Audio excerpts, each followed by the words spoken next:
Estamos de nuevo por aquí. Revolta, nuestros amigos de Revolta, ¿cómo anda? ¿Todo bien?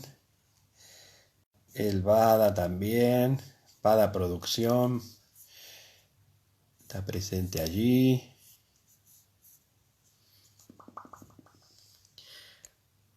Paul presente también.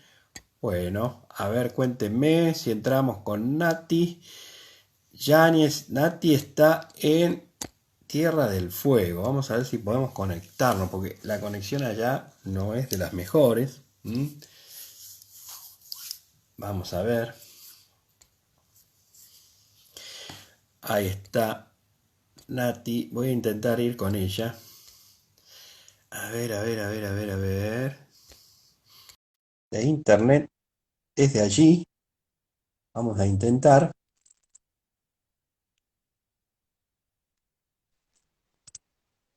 A ver.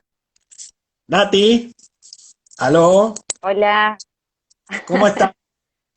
¿se ¿Todo bien? escucha? ¿Se escucha? Bien, Sí, se escucha bien. Por ahora se escucha bien, Nati.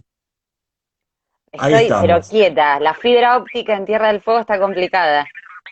Ah, sí, claro. ¿Y en qué lugar estás de Tierra del Fuego? Contanos. Estamos en la zona norte de la isla, del lado Ujú. del mar, en la ciudad de Río Grande.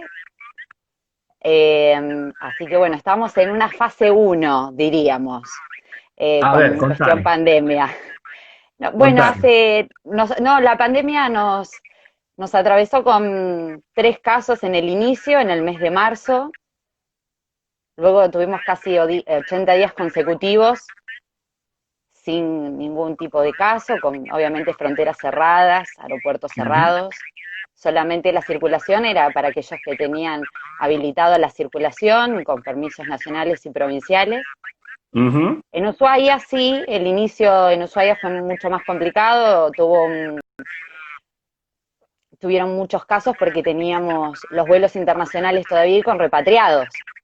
Claro, claro, Luego eso claro. mermó y se revirtió todo. Hoy tenemos más de 700 casos en Río Grande, 6 fallecidos.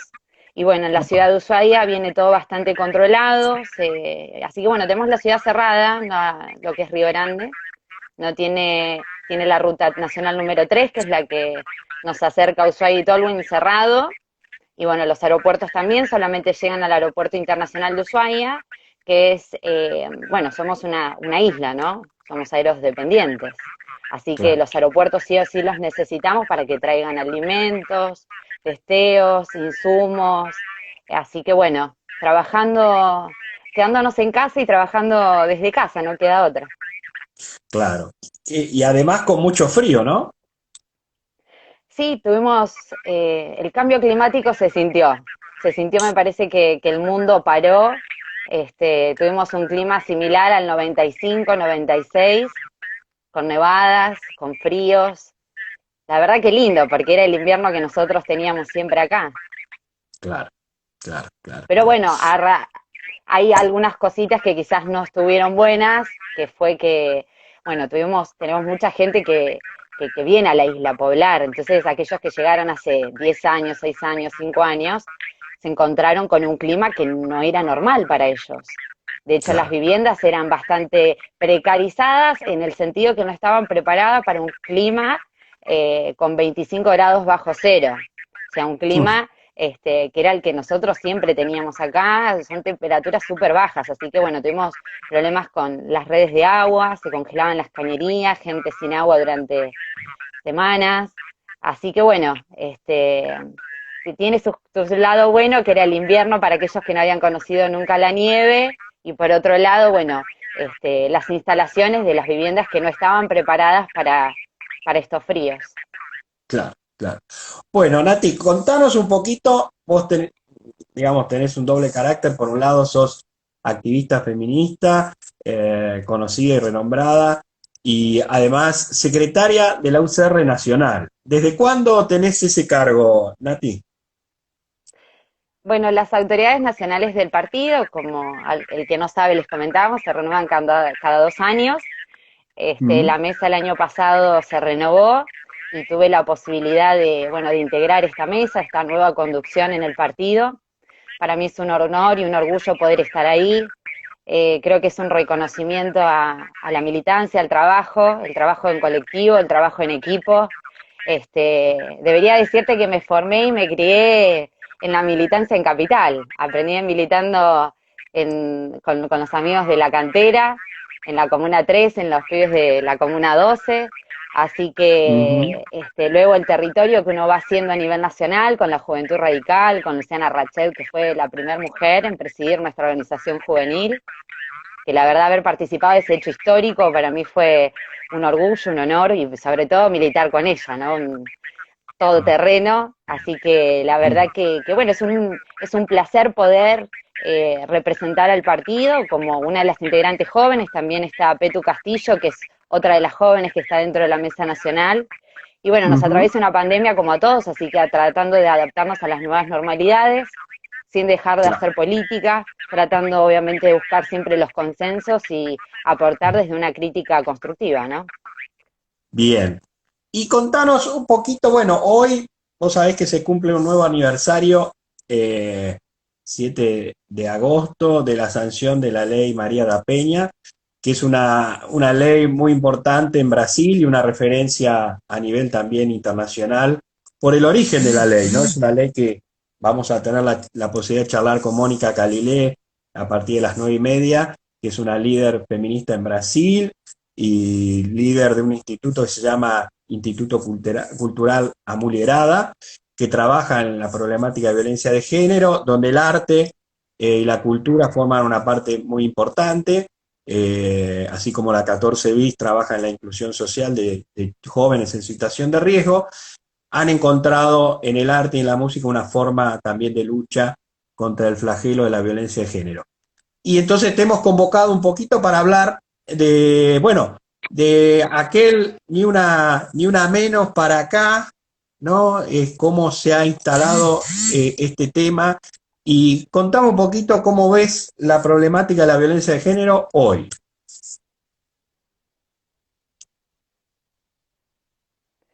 Bueno, esta pandemia la verdad que nos agarra a todos trabajando con las herramientas que tenemos y como podemos porque nos atraviesa fuertemente con una crisis económica profunda en la cual la mayoría de las mujeres son las vulneradas, se encuentran en un estado más que complicado, algunas tenemos que, trabajamos en casa, hacemos las cuestiones del hogar, tratamos de trabajar o de llegar a nuestros trabajos, porque muchas tuvieron que ver desde casa cómo ayornarse o reinventarse también para poder generar un ingreso. Y todo esto va de la mano con, a la hora de hablar de violencia, ¿no es cierto? Justamente hoy, debido a esta convocatoria que nos habían hecho ustedes, empezamos a informarnos un poquito, a leer un poco sobre la situación en Brasil, sobre la situación aquí en Argentina. Claramente se profundizan todas aquellas problemáticas, o como diría la diputada Carla Carrizo, empiezan a mostrarse o empiezan a ponerse el nombre a todas cuestiones que nosotros las militamos, ¿no? Por algo somos activistas y militantes de la política, o en este caso de los derechos humanos, de los derechos de las mujeres. Eh, y me parece que obviamente esta pandemia hace que se profundicen y que se visibilicen muchísimo más. Los datos que han arrojado no son muchos, lo han dicho nuestros representantes, de hecho en la Cámara de Diputados hace poco, que tenemos muy pocos datos, pero los datos que han podido las organizaciones de la sociedad civil o como Radis, por ejemplo, en derechos humanos, que tratan de hacer una investigación y de recabar datos de toda la región, demuestran de que, bueno, han aumentado los hechos de violencia, que han aumentado las llamadas al 144, al 145, digo, todo aumentó. Todos los números, aquellos que tenemos accesibles para cualquier hecho de violencia, han aumentado de una manera exponencial. De hecho, aquí en Tierra del Fuego, hace poco salió la Secretaría de Género a dar los datos y eran alarmantes. Alarmantes porque tenemos, la mayoría de aquellas mujeres que han sufrido o sufren algún tipo de violencia están viviendo con el violento. Claro, claro. Entonces hay un montón de cuestiones, sobre todo en los conglomerados grandes, en donde tenemos muchísimo aglutinamiento de personas, generan este tipo de hechos de que se visibilicen y que una pandemia en donde nos dicen que nos guardemos es donde tenemos que tratar de llegar justamente con todas aquellas políticas públicas que Argentina está a la vanguardia en materias, en materia legislativa, de poder acercárselo y que es difícil, obviamente que es difícil, necesitamos un Estado mucho más presente y eh, que es difícil ayornarse a estos tiempos, ¿no? Porque la verdad que generar todo el tiempo mecanismos o herramientas para poder estar cerca de aquellas personas que lo necesitan. Yo te cuento, vamos a saludar a algunos de nuestros amigos que ya están presentes. Vamos a hablar en español y un poquito en portugués, Nati, porque tenemos algunos, vos sabés, invitados de Brasil. Temos aí a nosso irmão, mestre Pacote do Pelô, um grande mestre da Bahia, de Salvador, boa noite, e um grande guerreiro que jugó un papel muy importante, Nati, en el caso María. Es un caso que tuvimos nosotros hace unos meses que, ¿te acordás que te comenté y te consulté? Porque la verdad fue una situación de violencia de género de una chica argentina, no vamos a dar apellidos ni de mayores detalles, pero sí para contarles que era una ritmista, es una ritmista argentina que estaba en Brasil en medio de la cuarentena por el coronavirus y estabas en una situación de violencia muy grande que pudimos rescatarla y traerla a la Argentina gracias al apoyo de un montón de gente de bien, entre ellos Mestre Pacochi Dupeló, que arriesgó su integridad física para rescatarla, así que gracias Mestre Pacochi por estar ahí, gracias pelo compromiso na luta contra la violencia de género, obrigado. Ricardo Ríos, nuestro amigo de Perú, Nati Cano, hola Nati, una gran amiga de Sandomblé, el Bada, está Carla Carrizo, gracias diputada Carla Carrizo, en un ratito vamos a estar con ella. Pablo Riveros, Juani, Estefaní, Cecilia, Jonathan, Pedro Gualtieri, fan de la Academia del Ritmo, y Lisa Puertas. Y bueno, la problemática, claro, actual, ¿no? De donde la convivencia con el violento se hace una situación de mayor gravedad e intensidad. Yo escuchaba las estadísticas aquí, ¿no? En Buenos Aires y el Gran Buenos Aires, donde las denuncias habían aumentado más del 50%, y imagino también en una geografía tan dura y difícil, en el medio de fase uno, las situaciones deben ser realmente irritantes y violentas y a veces insostenibles. ¿Y cómo? A ver, yo sé que es difícil dar consejos, pero digamos, vamos a ver desde lo que es la legislación argentina, vamos a hablar con vos y con Carla de ese tema. Pero digamos, si vos me dirías de 10 años para acá, ¿cómo ha evolucionado la legislación argentina en términos de violencia de género, de lucha contra la violencia de género? ¿Qué podemos decir o qué podemos aportar? No, claramente que hemos mejorado, de hecho hemos tenido una modificación en la ley 26485, en donde se pudo introducir la violencia institucional, la violencia política, que eso es algo que las mujeres, sobre todo aquellas que estamos involucradas en la cuestión política, teníamos como medio como naturalizado algunas cuestiones, y la verdad que había que ponerle un nombre, y es eso, es violencia política. Así que nos pareció sumamente como un avance más, diríamos, es un agregado que tiene esta ley, que es tan integral, ¿no? Y la verdad que es sumamente completa. Hemos tenido la adhesión de todo el territorio argentino a esa ley, eso también es algo para destacar, porque por lo menos hay un compromiso en adhesión, y luego obviamente hay que verlo plasmados en políticas públicas provinciales como para que eso se pueda poder materializar o decir, bueno, sirvió o qué herramientas tenemos nosotros para poder replicarlo. Yo creo que también hay un colectivo importante, que es el colectivo Ni Una Menos, que es el No Nos Callamos Más. Creo que hay un colectivo y un movimiento de mujeres que ha puesto, diríamos, en valor, que ha instalado esto en los medios de comunicación. No por algo tenemos un colectivo de actrices, el colectivo del palo de las mujeres de la cultura, que de hecho hace poquito me estuve juntando con un montón de mujeres de que trabajan y militan, diríamos, esta causa, y ellas son artistas.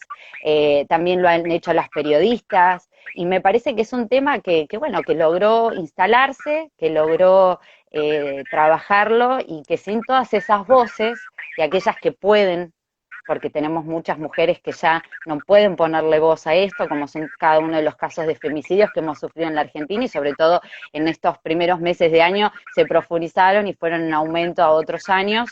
Y sí creo que se lo debemos a ellas, a grandes mujeres que desde el pequeño lugar que puedan llegar a ocupar, ponen voz, ponen palabras, salen a las calles, se manifiestan, trabajan y tratan de acercar cualquiera de estas herramientas. Por ejemplo, la campaña de la despenalización del aborto. Son un montón de mujeres que también trabajan por derechos que tienen que ver con las mujeres, con derechos humanos. Entonces, me parece que cada sector, cada grupo que trabaje para poder acercar todas estas políticas es bienvenido y es un trabajo totalmente genuino, valioso. La sororidad se nota, se demuestra en cada marcha, en cada encuentro, cada vez que sabemos que una piba desapareció, que una piba la encontraron después de meses o días de búsqueda, y para mí no tiene precio y me parece que dejamos y tenemos unas generaciones que vienen que no van a permitir nada. Y eso me parece, y como mamá de una nena de 13 años, es un orgullo saber que cuando es no, y que si un día no aparece, me diga, mamá, salí a buscar y rompe todo. Bien, bien, bien. Y contanos, Nati, en tu visión, en el gobierno anterior por primera vez se instaló fuerte y claramente el debate sobre el tema del aborto, ¿no? Es decir, se habían avanzado en muchas cosas, pero en los últimos 12 años se avanzaron en muchas cuestiones importantes, pero el tema del aborto nunca fue puesto a debatir de verdad en el Parlamento. Y llamativamente o no, el gobierno anterior de Cambiemos puso el debate en el Congreso, las movilizaciones, este, puestas y el debate estuvo allí planteado. Creo que quedó muy claro. Yo en este aspecto también apoyo y reivindico esa lucha porque en definitiva estar a favor de una ley del aborto no significa estar a favor del aborto, ¿no? Significa dar la posibilidad de encontrar un equilibrio entre derechos y sobre todo en derechos humanos. Entonces, ese debate que se dio, que no terminó siendo aprobada la ley, podría nuevamente reinstalarse, ¿no? Es una decisión política y creo que quizás hoy se estaría más cerca todavía de sancionar esa ley. ¿Cómo ves esa posibilidad hacia el futuro inmediato? ¿Está el contexto para un nuevo debate? Eh, Reconozco que el gobierno anterior lo puso en debate, más allá de las posturas personales que tenía el presidente en ese momento. Creo que fue una gran lucha del colectivo, el cabildeo es fundamental a la hora de poder conseguir los votos en el recinto. Creo que hay un cambio generacional importante, o por lo menos de pensamiento y de formas de ver la vida, de entender las libertades personales, y eso puede llegar a dar un cambio a la hora de, si se lo llegara a tratar. Por ahora sabemos por titulares, por lo menos en lo particular, de que sí se va a tratar, o de la militancia del oficialismo el día de hoy, pero no, diríamos, creo que si hay intenciones se puede tratar. Ahí pongo, siempre digo, ¿no? Nuestros representantes en la Cámara siempre dicen, todo es importante en una pandemia, porque el durante y el post, todos los temas van a seguir siendo los mismos, digamos, la misma importancia van a tener, en algún momento hay que discutirlo. Entonces me parece que con este tema del aborto, no sé hasta dónde hay un compromiso real, porque creo que es algo que se podría tratar. Me parece que muchos de los temas que se están tratando en estas sesiones eh, tienen la misma importancia. Digamos, por cada mujer que se muere por un aborto clandestino, ¿no es importante? Entonces me parece como que, bueno, puede ser una cuestión de electoral, puede ser, se nos acercan las PASO 2021, eh, hay una pandemia, sabemos que algunos los están superando un poco, diríamos, todo lo que está ocurriendo, que no es poco, ¿no? Está claro que esto, digamos, nadie lo esperaba o de esta manera, o que no íbamos a estar a la altura de las circunstancias como para poder realmente controlar esto, ¿no? Claro, Eh, claro. Así que me parece que, quiero repetir esto, me parece que hay intenciones, pero no sé hasta dónde son reales. El Bien. oficialismo tiene la oportunidad hoy de poder hacerlo y tratarlo en la Cámara. Tenemos los votos de quienes somos o hacemos de oposición hoy para acompañar esa iniciativa, pero bueno, tampoco nos queda claro la propuesta que presenta el Ejecutivo Nacional, porque claramente no tiene nada que ver con el proyecto que presenta la campaña nacional por la despenalización del aborto, en donde hay algún que otro ítem dentro del proyecto que nos diferencia claramente. Bien. ¿Y el Senado es el gran obstáculo? Son mandatos que duran 6 a 100 años, no, menos mal que no. Parecen 100 años. Algunos están cerca de los 100. Eh, no, el tema está en que duran 6 años los mandatos, entonces tenemos gente que todavía estaban en el periodo anterior. La verdad es que si bien hay un cambio en el número en el recinto, pero bueno, yo creo que seguimos dependiendo hoy de quienes son hoy oficialistas, así que me parece que si los muchachos, los compañeros quieren aprobarlo, lo pueden sacar y nosotros vamos a estar dispuestos a acompañar ese proyecto. Sí, una pena que en 12 años, ¿no? Con mayoría en ambas cámaras y con el apoyo también de sectores opositores no salió. Quizá la presión de la iglesia o de algunos sectores conservadores impidieron en 12 años sacar esa ley. Pero bueno, yo creo que están dadas las cuestiones y el debate está muy dado y está tan... Yo me acuerdo, ¿sabés qué, Nati? Salvando las diferencias. Yo me acuerdo cuando en la época de Alfonsín se sancionó la ley del divorcio, ¿no? Vincular. Que también se armó un debate sobre esto y que esto iba a generar más divorcios, que iba a generar la separación. No, no, y alguien, ¿no?, en un debate dijo, un dirigente radical, Bieliki, José dijo, perdón, el divorcio viene a resolver, la ley de divorcio viene a resolver un problema que ya existe, no genera el problema. Trata de, es decir, el concepto de divorcio, ley de divorcio como solución a un problema, no que lo genera. Y acá creo que también se da a veces esa confusión, como que la ley del aborto genera el aborto ya existe, el aborto clandestino ya existe, y es una realidad que hay que enfrentar, nos guste o no, y si no, vamos a seguir escondiéndonos como la avestruz, poniendo la cabeza abajo de la tierra y no ver la realidad. Entonces Exactamente. hay debates que están ya superados y creo que lo más interesante del Ni Una Menos, lo más interesante del debate es la posibilidad de ir sumando. Yo lo que creo que fue más rico en la gestión anterior en cuanto al debate es que nos permitió escuchar todas las campanas, las más inteligentes de los grupos conservadores, porque admito que hubo mucha inteligencia aplicada de los sectores contra el aborto, absolutamente respetables en algunas cuestiones, sobre todo cuando son temas de conciencia y religiosidad que hay que respetar.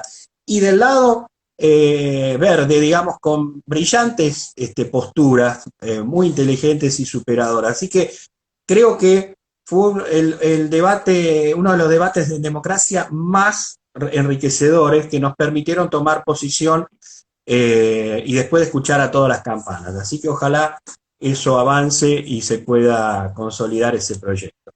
Sí, Y de hecho para terminar, sí, fue un momento sí, histórico.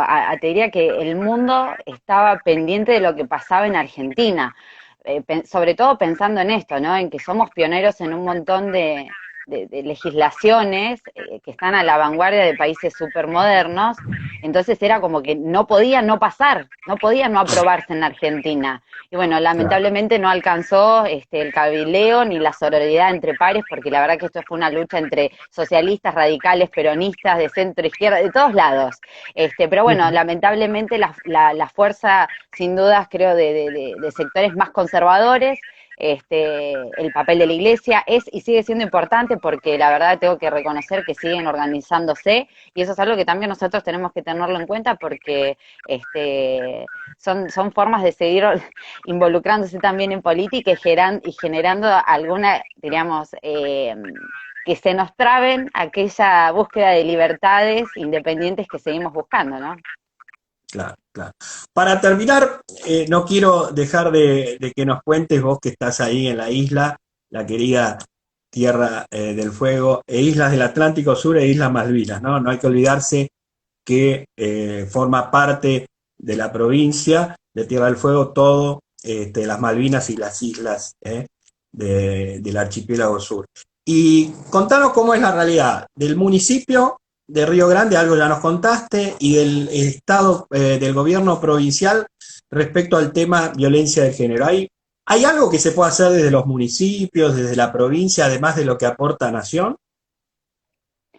Sí, bueno, Tierra del Fuego en ese sentido tiene la 26485, que es una ley nacional en la cual la provincia está adherida. Si bien hay una legislación provincial, que es la 1021, en donde, bueno, lo que faltaría terminar de completar para decir, bueno, esta ley se cumple, son los lugares de acogimiento para aquellas víctimas de violencia de género. Y en la ciudad de Río Grande también tenemos una ordenanza de un concejal, de hecho de nuestro palo, que Alfredo Guillén, que nos dejó hace muy poco tiempo. Y la verdad que también es una ordenanza súper integral porque tiene que ver con la 26485 y bueno, creo que ahí nos quedan cuestiones pendientes que los movimientos feministas en Tierra del Fuego y en Río Grande lo han trabajado mucho. La colectiva feminista de Río Grande, la verdad que es una organización de mujeres de todos los sectores, es multisectorial, multipartidario, y la verdad es que si tienen que salir a las calles y acompañar o pedir reuniones, trabajar desde las comisiones, siempre están dispuestas. Eso me parece que es sumamente importante. También se articula con la regional de la campaña nacional por la despenalización por el aborto, tienen regionales en las provincias. Entonces eso hace que uno pueda trabajar los cabildeos, seguir los proyectos, seguir las ordenanzas y darle continuidad y sobre todo tener datos, que nosotros si no tenemos datos de qué es lo que está sucediendo, no podemos generar o decir, bueno, esto lo tenemos que cambiar, lo tenemos que mejorar. Pero quiero destacar que, bueno, en realidad no es destacar, nos atraviesa una pandemia, estamos escasos de datos, pero bueno, digamos, la conectividad de Internet, los grupos de WhatsApp nos hace que podamos estar un poquito más cerca, así que creo que se está trabajando mucho hoy desde la solidaridad, de la sororidad y desde la empatía por el otro, que cada vez que nos enteramos que surge algún caso, poder acompañarlo.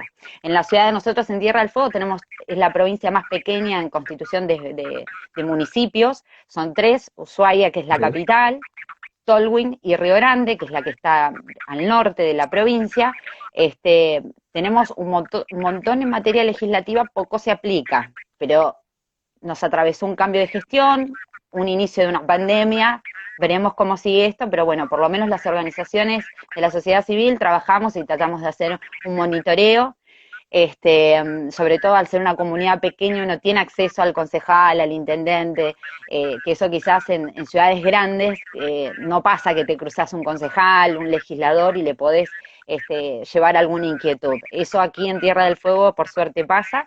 En la comunidad de Tolwyn, más allá de los hechos de violencia de género, que son muchos, tiene que ver con una comunidad que está muy, muy, muy dispersa, no es tan, digamos, es una comunidad que hace poco era una comuna, pasó a ser ciudad hace muy poquito, de categoría 1 si no me equivoco, en donde, bueno, tuvimos un caso muy conocido que salió a nivel nacional, que fue un caso de femicidio de Nilda Núñez, una mamá que ya había hecho varias denuncias por violencia de género, que la la encontraron después de 2 o 3 días descuartizada. Esto había tomado estado digamos, fue un caso súper conocido, sobre todo por cómo se habían dado las denuncias, la cantidad de denuncias y que no había pasado nada. Pero en Tolwyn lo que sucede es mucho violencia intrafamiliar, familias muy grandes, mucha gente que migra de nuestro norte argentino a la ciudad, a Tolwyn, para trabajar en distintos aserraderos, en la explotación de turba. Digamos, tenemos mucho trabajo irregular, mucho trabajo informal, eran recorridos de trata de personas. Tierra del Fuego era al final, diríamos, de la del petróleo y bueno, también de otros sectores. Y en Ushuaia también, en Ushuaia se suspendieron y se prohibieron, bueno, en todo el país, todos los que eran los cabaret, pero bueno, siguen surgiendo aquellos privados, en donde nosotros siempre tratamos también de generar de poder generar alguna herramienta para esos espacios, para esos lugares, que me parece que pronto se va a dar ese debate, es un debate también que está pendiente, porque bueno, muchas veces nos enteramos de mujeres que fueron violentadas y quizás estuvieron un día inconscientes, 2 o 3 días inconscientes porque estaban trabajando en un privado y nadie sabía. Y me parece que eso también es violencia y me parece que es un tema que tenemos que también empezar a tratarlo y a trabajarlo, ¿no? Claro. Bueno, y a ver cuándo formamos el bloco feminista del tambor en Río Grande y en Tierra del Fuego, que tenemos varios amigos ahí, tambores del sur. Me acuerdo la experiencia, les cuento a nuestros amigos, que Nati, como buena militante, ustedes saben, mi extracción política radical, fuimos con el mestre Nahuel Chalquian a hacer un taller, workshop allí para los amigos en Río Grande, la pasamos muy bien. Extrañamos comer esas cosas tan ricas que se comen aquí, el cordero patagónico. Y después ese bichito de mar, ¿cómo se llama tan rico? ¿Comieron centolla? La O centolla. habrá la Ah, centolla, sí. la Y la verdad que, centolla. bueno, ahora lamentablemente está todo cerrado, así que mucho tampoco estamos haciendo, pero sí, tenemos restaurantes muy buenos, con comidas típicas muy ricas, ya sea de mar o nuestros corderos patagónicos que son riquísimos. Bueno, mira, ahí estoy viendo a Nicolás Giordano, acá un contador de la ciudad de Río Grande, que, bueno, sí, en realidad nos recuerda, sí, somos la única provincia bicontinental y bioceánica. Es verdad, hay que destacarlo Bien, eso porque bioceánica porque nos abraza el océano Atlántico y el océano Pacífico, y bicontinental claro. porque pertenecemos al continente antártico y nuestro norte es el continente exactamente americano, que te lo tenemos arriba. Nosotros tenemos 4 aduanas que hacer cada vez que salimos de la isla, la gente se queda como que no entiende. 4 ¿Cómo que aduanas. dice? 4 aduanas. Nosotros hacemos aduanas, tenemos fronteras, no tenemos cruce por aguas argentinas. Sí o sí, para salir de la isla lo tenés que hacer vía aérea, por eso es que somos aerodependientes, o si lo hacemos por vía terrestre, tenemos que sí o sí pasar por Chile. No tenemos cruce, esto ha sido una promesa de todos los gobernadores, que nunca ninguno superó su segundo mandato, siempre los gobernadores en Tierra del Fuego hacen un mandato, teniendo posibilidad de dos, prometiéndonos este famoso cruce por aguas argentinas. Creo que es una deuda y una cuenta pendiente para todos los fueguinos aquel cruce, pero sí, la verdad es que la isla necesita de los aviones y es por eso que en estos tiempos de pandemia nosotros siempre hacíamos hincapié a la sociedad, cuando querían prohibir el ingreso de estudiantes que ya no se pueden sostener en otras provincias del país porque la situación económica está difícil, los chicos no están cursando, o abuelos que querías venir a estar con sus nietos y sus hijos acá, porque sabemos que el COVID está en el mundo, en todos lados, y bueno, obviamente hay personas de riesgo, y que no querían que ingresaran. Para nosotros era terrible eso, primero porque, bueno, usted es abogado, podrá corregirme, pero la libre circulación, el querer estar con tu familia, la verdad que era algo muy raro, ¿no? Pero bueno, tratamos de concientizar a la gente siempre, sobre todo a los fueguinos, que es una isla, necesitamos de los aviones, somos aerodependientes y Chile dice, muchachos, no hay forma de cruzar, nos cierran las fronteras, no tenemos forma de salir. Eso es un tema, claro. Una de las deudas pendientes, ¿no? Que Exactamente. tiene. Bueno, Nati, creo que hablamos de todo lo que teníamos que hablar. Ahora vamos a profundizar con nuestra amiga en común, la diputada Carla Carrizo. Vamos a hablar un Una poquito gran de la ley. referente, una gran Una gran referente. referente. La verdad que a nosotros, bueno, es un placer poder trabajar y articular con ella porque va abriendo puertas, va abriendo caminos, es súper concreta, se nota ese espíritu de docente que tiene, porque todo el tiempo estamos aprendiendo, y la verdad es que necesitamos un montón de Carlas Carrizos por todos lados. Yo siempre digo que en Tierra del Fuego nos vendría joya tener una Carla. Sí, sí, sí, sí, Este, sí. pero bueno, me parece que hay que reconocer a aquellos que van dejando algo, ¿no? Un desafío, un trabajo, esto de poder trabajar por objetivos y que no se disperse, ¿no? Y sobre todo con las generaciones más jóvenes. La verdad que es una referente radical a nivel nacional, en donde todo el tiempo la están pidiendo para hacer algún Zoom, alguna charla, y eso es por algo. Y ese algo tiene que ver con que tiene un discurso que tiene empatía con los más jóvenes. Y si bien tengo mis 34 jóvenes años, no es fácil llegar a aquel 16, llegar al de 18, al de 24. Entonces me parece fundamental que podamos tener mujeres con un discurso que empatice e interpele a los más jóvenes, ¿no? Me acuerdo, digamos, hay políticos, ¿no? uno que viene del palo del alfonsinismo, que vos te quedás horas escuchándolo y son los que crean política, lo que los escuchás y decís, dicen cosas diferentes, nuevas, con contenido. Recuerdo que hace un mes le pedí a Carla, digo, dame un pantallazo de cómo está el tema de violencia de género. Me hizo un curso en 5 minutos, entendí la problemática rápidamente por esa capacidad de síntesis que tiene, porque además se dedica a 70.000 cosas a la vez. Pero dijo, mira, Ivo, esto es así. Empezó la ley Micaela, Brisa, pam, pum, falta esto es lo que queda, esto es lo que hay que hacer. Y dije, uy, Exacto. y me dio unos elementos muy interesantes para poder debatir con los amigos de Brasil la ley María da Peña y ver y comparar. Así que compartimos digamos, la pasión por la política, compartimos también este amor por la inclusión social en los sectores sociales de riesgo, el tema de las mujeres. Y bueno, ojalá algún día podamos volver a ir con la 14 bis, con el mestre Nahuel Chaltián y hacer otro workshop ahí y armar el gran bloque feminista en Tierra del Fuego. Dale, Un placer, un placer poder tenerlos de nuevo acá y bueno, gracias por la invitación y como siempre, luchando. dale. Saludos a la nena y saludos a todas las correligionarias y correligionarios y a todas las militantes feministas de Tierra del Fuego. Gracias. Bueno, nuestra amiga Nati Yáñez, desde Tierra del Fuego, contándonos la realidad allí en la isla, la querida isla. ¿Sí? Estamos en Tambores a vivo, gracias allí a todos por participar. Néstor Madrid, nuestro consejero, Mestre Pacochi, dos hombres de bien, que ahora cuando les cuente el caso de María se van a enterar del rol que tuvieron estos dos grandes amigos, hermanos, Néstor Madrid y Mestre Pacochi Dupeló para salvar a María. ¿Mm? Después de hablar con Carla, vamos a hablar del caso María y contarles y decirles cómo hay hombres de bien que pueden ayudar y mucho a la causa de la lucha contra la violencia de género. Y les voy a hacer referencia porque nos tocó vivirlo hace exactamente 1 mes y medio, 2 meses casi, en Brasil con una argentina que estaba siendo sometida a violencia de género y que la pudimos rescatar y volverla a nuestro país y hoy está aquí en Argentina disfrutando de su familia, de sus hijas y de su mamá. Bueno, vamos a ver, gracias Nati Cano por estar ahí, Pedro Gualtieri, Karina, ya vamos con Carla, Pablo Riveros, Nicolás Giordano, Cecilia Galván, Sebastián Cornador, Vanessa Santos. Bueno, vamos con la diputada Carla Carrizo, que siempre es un honor y un placer escuchar a esta mujer. Ahí está. Ojalá. Hola, Carla.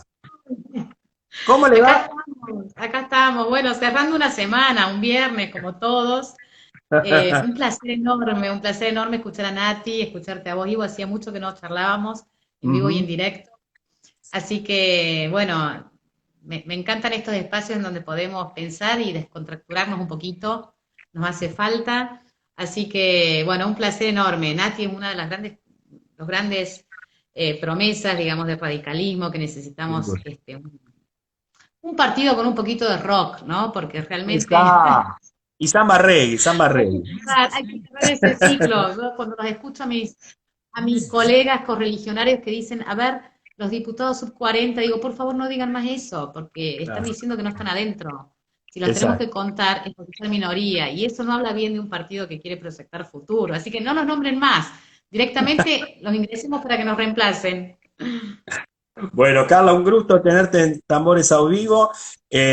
Yo siempre digo, Carla es mi diputada. En Bahía, vos sabés que nuestra cultura del samba rey y de la percusión tiene mucho que ver con la cultura de Bahía. Y tenemos modales y formas de expresarnos muy bahianas.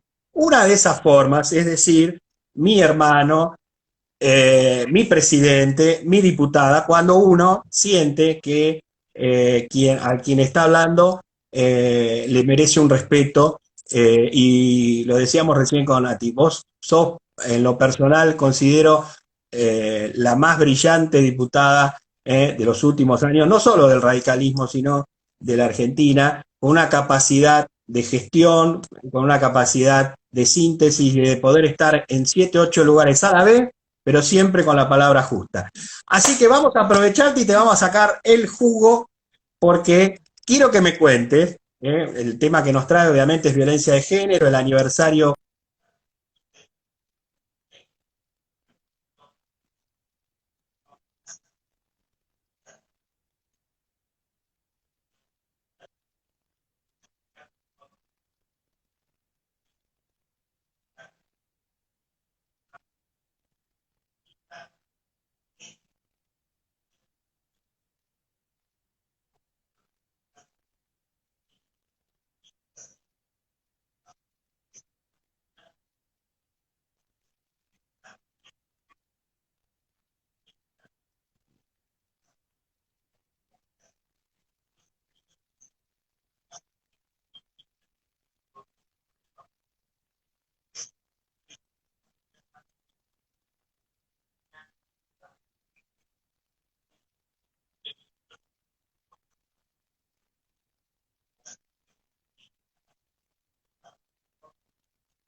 ¿Qué leyes se pudieron sancionar en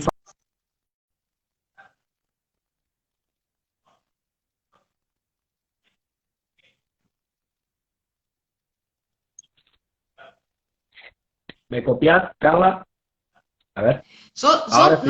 No te escuchamos bien, te hemos perdido un poco, no sé si el resto, A estoy ver leyendo un ahora. poquito también que se escucha medio mal, no sé si a mí me escuchan bien, la verdad que no sé A si ver. cómo llega. Eh, Ahora te escuchamos bien, ¿eh? me escuchan bien? Sí, yo sí.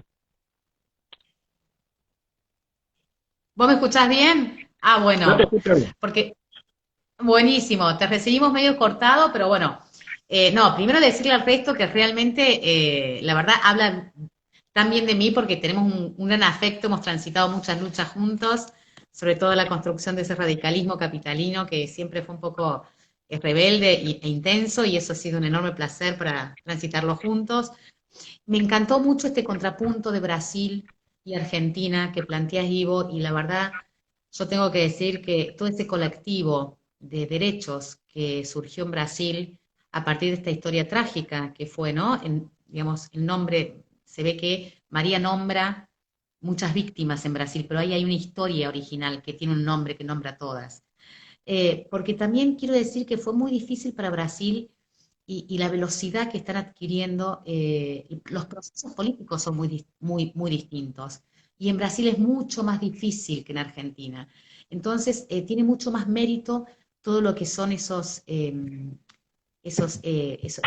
personas comprometidas más allá de sí mismas, porque ha sido mucho más difícil en Brasil que en Argentina por varias razones. Entonces, destacar la verdad, el mérito colectivo, no cualquiera se involucra en lo público, porque esto también en algunas provincias es riesgoso, incluso en Argentina. No todo el mundo tiene Sí, esa solidaridad con las víctimas de la violencia de género, porque hay mucha exposición. Y entonces yo claro. quisiera destacar eso, hacer un poquito un contrapunto de Brasil para destacar un poquito el esfuerzo del colectivo Ujú. de diversidad y de derechos y de género en Brasil. Primero, si uno ve los dos casos, lo primero que quería decir es que en Argentina nosotros votamos desde 1918, el voto es obligatorio para hombres, digamos, después logramos las mujeres, fueron procesos que llevaron un tiempo, pero cuando llegamos al 83 había como un aprendizaje de peticionar en lo público. En Brasil, la verdad que el voto empieza a hacerse universal en 1987, de modo que hay que construir un poco la vivencia de la democracia en muy poco tiempo. También destacar que el gobierno de Lula, yo siempre recomiendo un documental que muestra un poco el perfil, la democracia, el contexto sociológico de Brasil, los recomiendo, se llama Al filo de la democracia, es un documental muy bueno, pero demuestra un poquito la impronta de los actores colectivos, cómo se forma este movimiento de defensa de las mujeres, de la diversidad, en un contexto en que no tenía mucha tradición de lo público. Y eso tiene que ver también con el gobierno de Lula, ese proceso de democratización y que llevó y sacó de la pobreza 50 millones de personas. Entonces, eso ayudó a poner un poquito la idea de la ciudadanía exigente en Brasil. Y eso realmente es un logro enorme, enorme. Nosotros tuvimos en ese sentido, cuando surgió el movimiento de Ni Una Menos, ya había en los partidos, ya sabíamos de qué se trataba, solo que éramos minoría. La sociedad fue como un aluvión que puso en escena pública todo lo que pasaba en los partidos. En cambio, en Brasil no. En Brasil tuvieron que hacer todos juntos. Entonces, eso es un mérito enorme y por eso es muy importante apoyarlos por esta especie de Mm. contraola, ¿no? De contraola que están viviendo, en donde, digamos, tenemos que encapsular esos movimientos reaccionarios que quieren desarticular los logros colectivos de las democracias en Latinoamérica. Y entonces, eso tiene que ser un aprendizaje, me encanta este contrapunto de que hay cosas en las que estamos juntos, ahí no hay Ujú. fronteras, hay derechos, y entonces destacar esas trayectorias. También decir que cuando le preguntabas a Natalia cómo vivimos la cuarentena desde la idea del género y la violencia, y yo creo que en Argentina hay muchas alarmas públicas, que es lo que ella decía, y lo vemos, ¿no? Cuando lo vemos en la televisión, cuando hay un comentario que realmente tiene un componente de mucha misoginia, lo vemos, no sé, en la revista Cara con la hija de Máxima, pero lo vemos en la televisión con cualquier funcionario, hay como un colectivo que reacciona, o sea que en la escena pública, de algún modo las mujeres y las conquistas están más protegidas, pero el ámbito privado sigue siendo un ámbito absolutamente donde el Estado no llega a pesar de todos los instrumentales que tenemos, porque fíjense en que antes de la pandemia, y que estuviéramos un poquito aislados en el sentido de cómo denuncia una mujer, la verdad que solamente el 10% de las víctimas habían llegado a denunciar. Es decir, que el 90% no se anticipa. Entonces el Estado ahí está mirando mal, tenemos muchísimas leyes y hemos avanzado un montón, pero ese eslogan que nos da mucha fuerza y lo tenemos que seguir repitiendo de que lo privado es público, todavía sigue siendo un límite real. Hay leyes, pero la práctica sigue siendo una práctica que tiene mucho secreto, es una práctica que encapsula la violencia. En las grandes ciudades tenemos más visibilidad, están los medios, pero la intensidad de la violencia es más fuerte en esos lugares donde está naturalizado. Como decías vos, me encantó como me dijiste el tema de cómo usar otros recursos culturales. Claro, sí, tenemos que hablar en todos lados de este tema. La cultura, la música, es un modo de aprender a convivir con la autonomía, respetándonos. Me encantó también que nombraste varones. Este movimiento feminista no hubiese sido posible si ustedes no hubiesen estado ahí, si no hubiese habido un grupo de varones que sentían la necesidad de decir que la igualdad no los molesta, de decir que la igualdad no les genera violencia. No lo hicimos solas. Las nuevas generaciones tienen diríamos, ese varón que acompaña, que está, digamos, que puede acompañar, que puede ser empático, que puede ser amoroso y que no castiga la autonomía de las mujeres. Así que yo creo que eso también es interesante. No somos solo nosotras, somos nosotros, ellos y ellas. Es un Eso, componente que valora la igualdad, los derechos personalísimos que son intocables, y ese momento es óptimo en las democracias, hay que cuidarlo y protegerlo.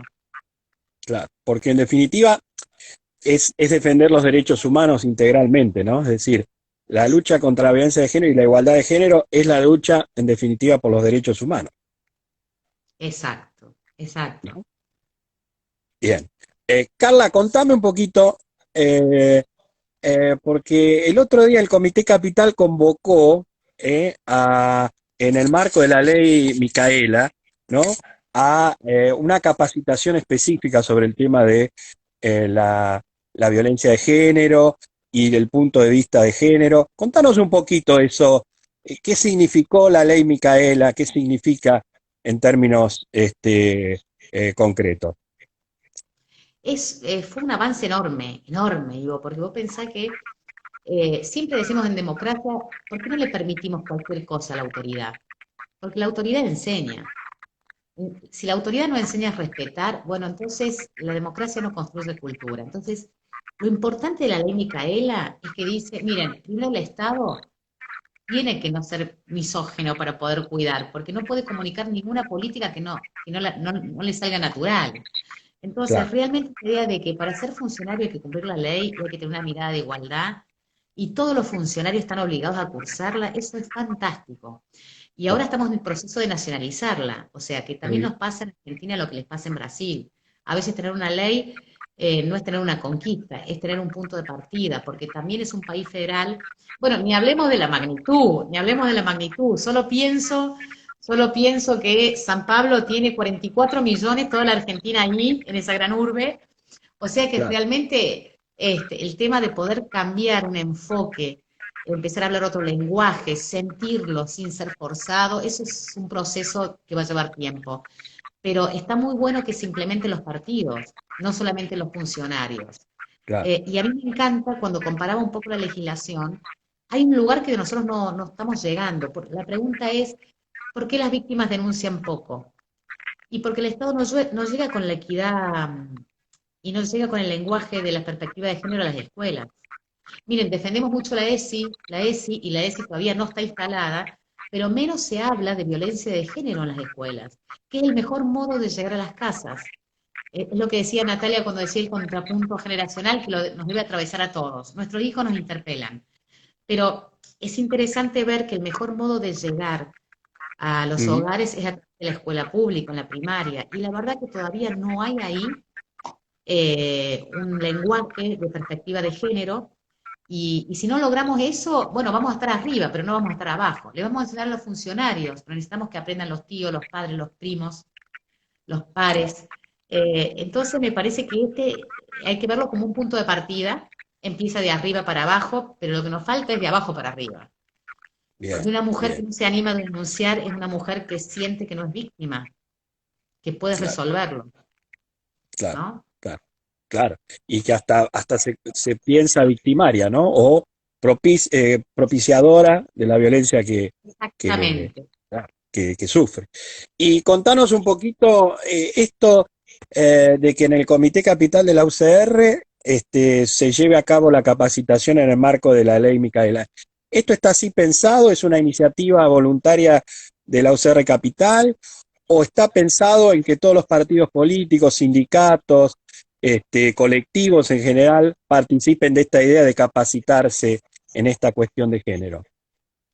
No, es una idea buenísima de la Secretaría de Género del Comité Capital.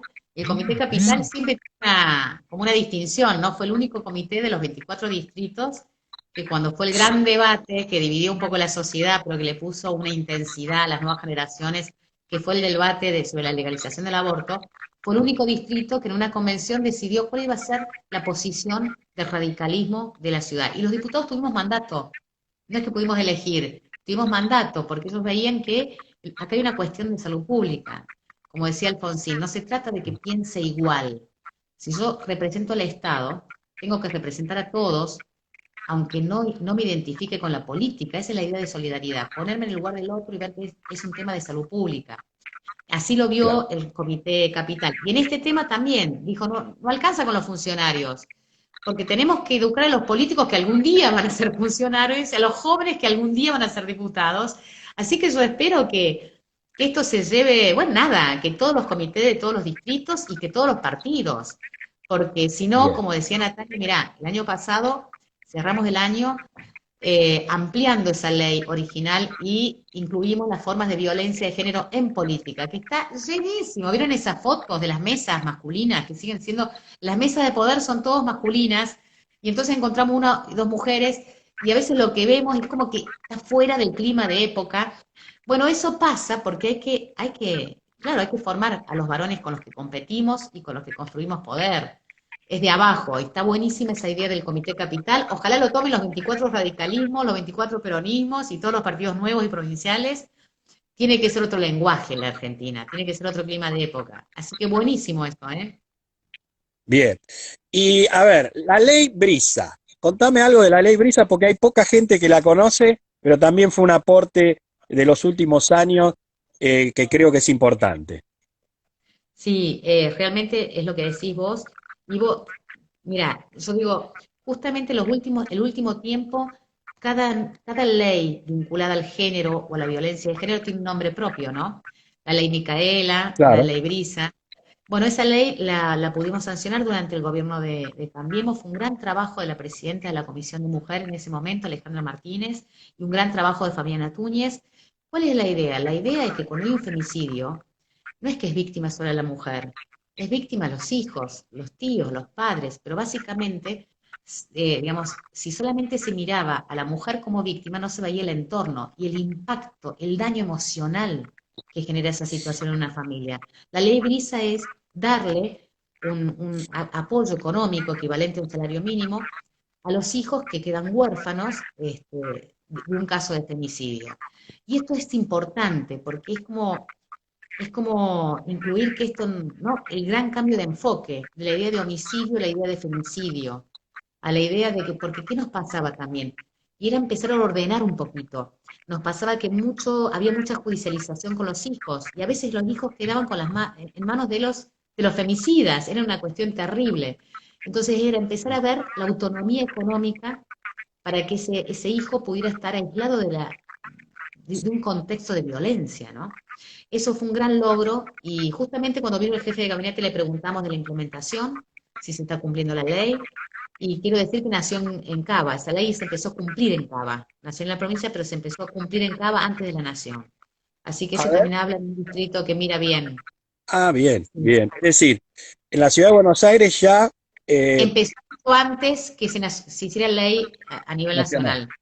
Es decir, ya Exacto. Entonces existía, eso también, claro, ya existía como un exacto. subsidio a las Un, víctimas, a un, los familiares o hijos de casos de femicidio, ¿no? Exacto, hasta los 18 años. Es un Hasta los modo 18. de garantizar, digamos, de tener autonomía económica para que no esté dependiendo de un padre que ¿no? Es decir, es darle Claro, un recurso para tener autonomía y poder elegir una vida con otros referentes afectivos que no estén vinculados a un patrón de violencia, digamos, ¿no? bien. Carla y Jack, en la reunión con el jefe de gabinete, ¿hoy ya hay beneficiarios de esa ley o todavía no está reglamentada y lo que existe son beneficiarios de la ley de la ciudad o provincial? No, no, no, está nacionalizándose y hay Bien, beneficiarios, así que bueno, lo que hay que controlar ahí también es la implementación en las provincias. claro, Porque claro. somos un país federal y a veces los gobernadores creen que el federalismo da derecho a país limítrofe. Un poco me Claro, encantaba la descripción que daba Natalia, que a veces uno no, creo que realmente que Tierra del Fuego tiene como una connotación de realmente el fin del mundo y tiene como una connotación de una personalidad muy profunda con respecto a esta idea de frontera, pero el resto de las provincias no tienen ningún obstáculo. La verdad que los gobernadores a veces se apropian de los recursos que la nación les transfiere y hay que claro, tener muchísimo, muchísimo control para que el dinero le llegue a los protagonistas. Así bien, que eso es una cuestión de control, no de falta de transferencias, digamos, ¿no? bien. Carla, vamos a cortar un minuto porque se cumple la hora y vamos a volver con un temita que es la ley que se sancionó en la ciudad. Vos sos representante de la ciudad a nivel del Congreso Nacional, pero también obviamente te interesan los temas de la ciudad. Y el tema de la ley contra el acoso callejero. ¿Eh? Ahora cuando volvemos hablamos de eso. Dale, seguimos Perfecto. en un minuto. Dale, gracias. Vale. Gracias.